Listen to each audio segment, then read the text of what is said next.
ASMRGaming News. Greetings, everyone, and welcome to ASMR Gaming News. Please hit that like button, sit back, relax, and let's begin.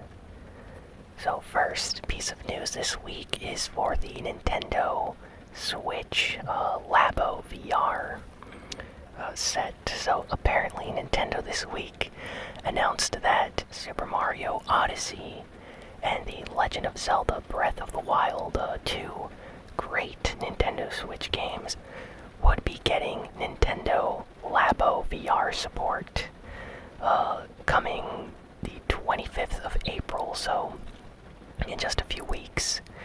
If you have these games on your Nintendo Switch and you're picking up the Labo virtual reality set, you will be able to play these games in VR.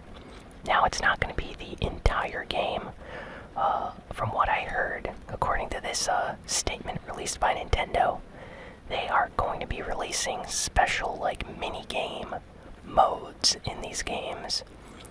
And in these special virtual reality modes, you'll be able to use your Labo VR headset and access unique ways to play these games, I guess. And not much is known about it so far, but the Nintendo community is very, very excited about this.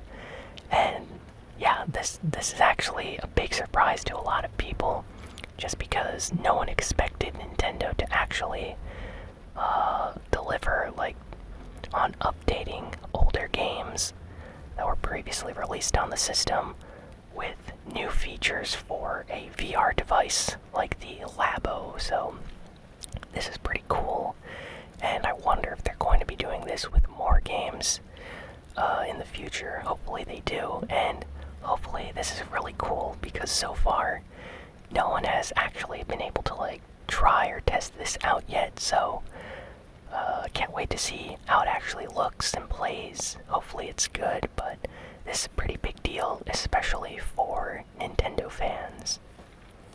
Next, Epic Games, the Epic Games Store on PC. If any of you play Fortnite on PC, you probably use the Epic Games Launcher.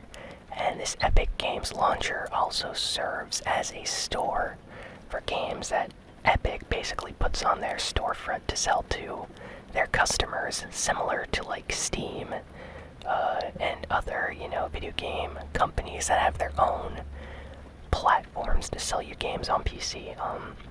Well, what happened was Borderlands 3, as you all probably know, was announced last week, and a lot of people are really happy about this. Borderlands 3 is one of the most anticipated upcoming games for a lot of shooter fans, people that really enjoyed the first two games.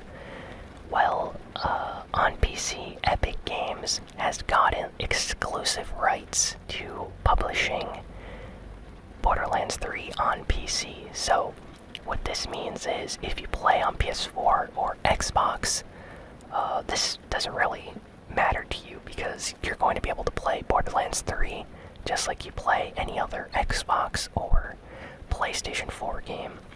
But if you play on PC and not on PS4 or Xbox, this means that you will only be able to buy Borderlands 3 on the Epic Games Store for the first 6 months after the game comes out. So after those 6 months, from what I heard, the game will be available on Steam, just like most PC games, just not at the start. There's some kind of deal right now that Epic Games has with the developers. So Borderlands 3 is going to be an Epic Games Store exclusive. So a lot of people are kind of angry about this for some reason. Honestly, I think some of it's a little bit petty, just because I know it's frustrating to have to download multiple game launchers just to play one or two games that you like.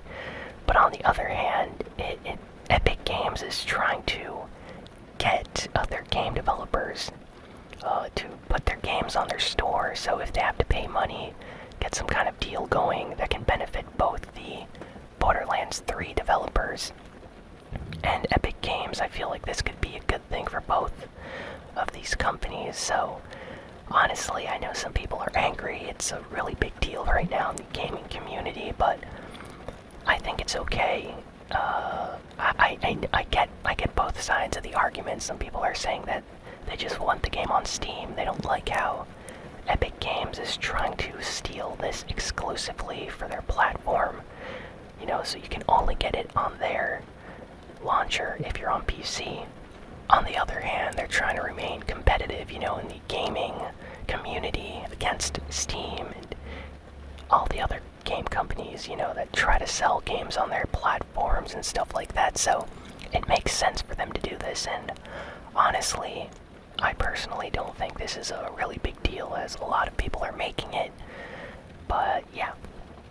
And the nice thing is, by the way, if any of you do play on PC and you want to pick up Borderlands 3, be sure to use code ASMRGaming in the Epic Game Store when you get Borderlands 3, because creator codes actually work outside of Fortnite even when you buy games off the Epic Store. So just thought I would mention that.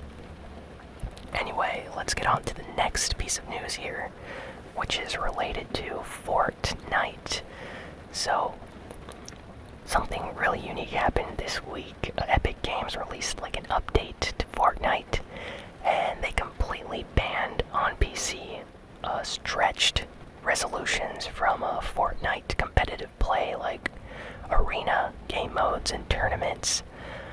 So yeah, most of the community is okay with this, but there are some pro streamers that are kind of upset about this. They thought it wasn't an advantage and they just got really used to playing that way. But honestly, if personally, as a pro Fortnite player, I'm happy Epic Games did this, just because watching stretched resolution gameplay was not fun for me. Like when I'd go on someone's stream on Twitch and they were playing like an insanely stretched resolution and everyone looked like super thick, I was like, come on, I just want to see gameplay of the game, how it's supposed to look like normally, not like this. And of course, that's not the reason why Epic Games decided to change this. They felt it was an unfair advantage and that it was kind of like a way of cheating the system because of larger hitboxes. So they basically removed it and banned it from tournaments and upcoming prizes that they were going to be having for like special contests in the future. So yeah, in Fortnite now you won't be able to play stretch resolution in like arena modes and stuff like that. So just thought I would mention that in the news for this week. I know some of you use stretched resolution when playing Fortnite. Let me know what you think of Epic Games removing it from the game. Personally, like I said, I like seeing the game as it's supposed to be played normally, but I know some people really like the stretched resolution because it gave them an advantage when building and when trying to get headshots with like a pump shotgun and other weapons. So honestly, I think it's okay, but I know that there are people that aren't happy with this change. Next, Best Buy leaked an image of Joker from Persona 5 on how he would look like for the Nintendo Switch. So, Super Smash Bros. Ultimate is going to be getting Joker from Persona 5 very, very soon. He's going to be a DLC character in Super Smash Bros. Ultimate on the Switch. And an image leaked on Best Buy showing artwork for Joker and possibly how he would look like on the Switch. So people aren't sure if this is official artwork. Nothing's been confirmed yet, but Best Buy, like online, has accidentally leaked stuff before. So I'm saying that this is probably legit, and this is how Joker will probably look like in Super Smash Bros. Yeah, has a really like soft art style that fits the Super Smash Brothers like art style, so I think it looks quite nice. And yeah, a lot of people are really excited about this, as am I, so can't wait for him to be in Smash Brothers Ultimate. And hopefully his artwork looks like this leaked artwork that Best Buy somehow got a hold of this week, so really excited for that.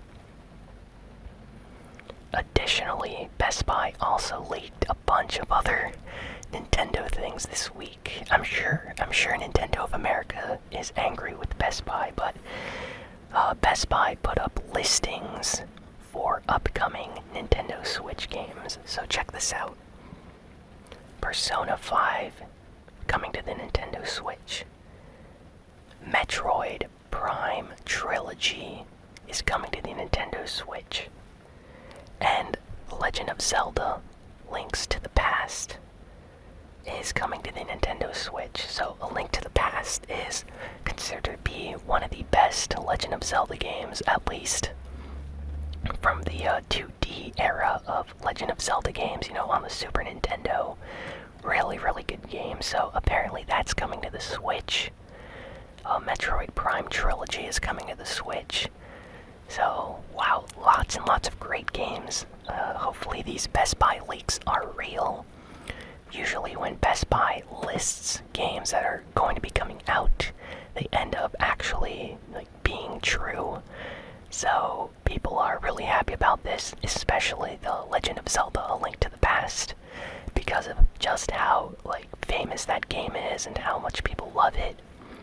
If that game gets a remake or port on the Switch, people are going to lose their minds. So yeah, according to this Best Buy leak, all of these games are coming to the Switch at some point. So after this was exposed, people pointed it out to Best Buy, and they made these listings private so no one could see them but official Best Buy staff and stuff. So they were there for a while before they were removed, and people took screenshots and everything. So hopefully we do get Metroid Prime Trilogy and all these games on the Switch. I would be very happy if it actually turns out to be true. So hopefully Nintendo announces something in the next Nintendo Direct. And speaking of Persona 5 and Joker, Persona 5S got a teaser website put up with a countdown. So we can expect Persona 5S news very soon. We have no idea what this is going to be, what's going to be added to this game, or, anything. But there is a countdown timer and a website. We should expect some news in the next few weeks, and hopefully it's good. I really like Persona 5, so any news relating to Persona 5 makes me happy. So I'm excited to see what this teaser for this countdown is actually going to be. So hopefully it's good. And speaking of Persona 5, Atlus released a statement this week where they talked about Persona 3 and Persona 4 and how they are open to the idea of bringing those games in some way to the PlayStation 4. So Persona fans are really excited about this. It's been a while since Persona 3 and 4 have been re-released in some manner. So fans are hoping there will be some kind of HD collection for the PS4. Possibly ports of the older games with new features or something like that, but Atlus has not confirmed anything. They just said they were open to the idea and that it's something that they would like to do, but not something that they are actually doing. So nothing's been confirmed.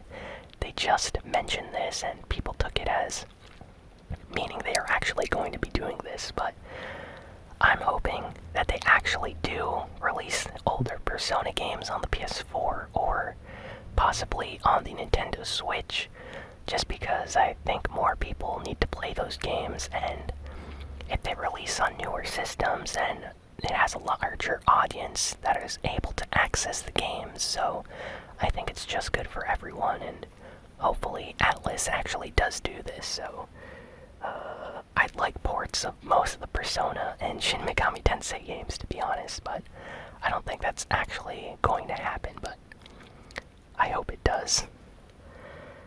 Next, Sega is planning on releasing a Sega Genesis miniature console. So basically they're trying to do the same thing that Sony and Nintendo did with the NES Classic Mini and Super Nintendo Classic and PlayStation 1 Classic retro system things that were released in the last few years. Sega has done this in the past with the Sega Genesis. They've released like a mini version of those systems, but what happened was they had third-party companies develop these and sell them in stores for them, and they only like licensed their IPs to be in this, but they had no involvement with the creation of these consoles. So the quality was always terrible, and fans of Sega games would always complain about the quality and how these were terrible. So Sega this time listened to the fans, and they're actually working on the Sega Genesis Mini that's supposed to be coming out in September worldwide. So they're involved in the creation of the system and the emulation. Apparently they have a lot of like big classic Sega people involved with like little aspects on how the box art looks like and how the system works and loads up.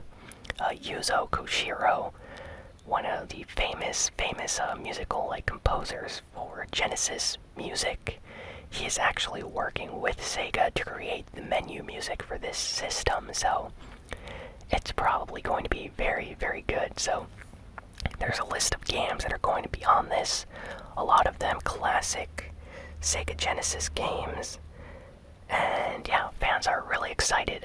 It's basically a mini Sega Genesis preloaded with games, and you can play it anywhere, and it fits basically into your pocket. It's very small, and I'm excited. Not sure if I'll pick it up, just because I own most of these Sega games that I'm interested in, but it is a very nice retro console for enthusiasts of the original Sega Genesis and games that were on that system. So it's a way for more people to play these classic games. So very, very good job, Sega. I like that you guys are finally involved with the creation of one of these, because the last few that have been coming out in the past decade have been terrible. So I'm happy that you guys are finally involved with the development of this new console. So good on you guys. Next, we have some kind of disappointing news. One of the best racing simulation games on the PlayStation 4, or at least it's one of the best in my opinion. I don't know about other people, but one of the best games. It's called Drive Club. It's going to be getting delisted and removed off the PlayStation Store in August. And the reason for this is the game is going to be taken offline in 2020. So people are kind of angry about this, just because the PlayStation 4 isn't even dead yet, and Sony is taking first-party exclusive games offline, which is just insane. And Drive Club is one of the best racing games on the PlayStation 4, probably, with Gran Turismo and a few other ones. So the community for it is still quite strong. There are people playing the game online right now. So yeah, it's a little bit disappointing that it's going to be delisted off the PlayStation Store in August.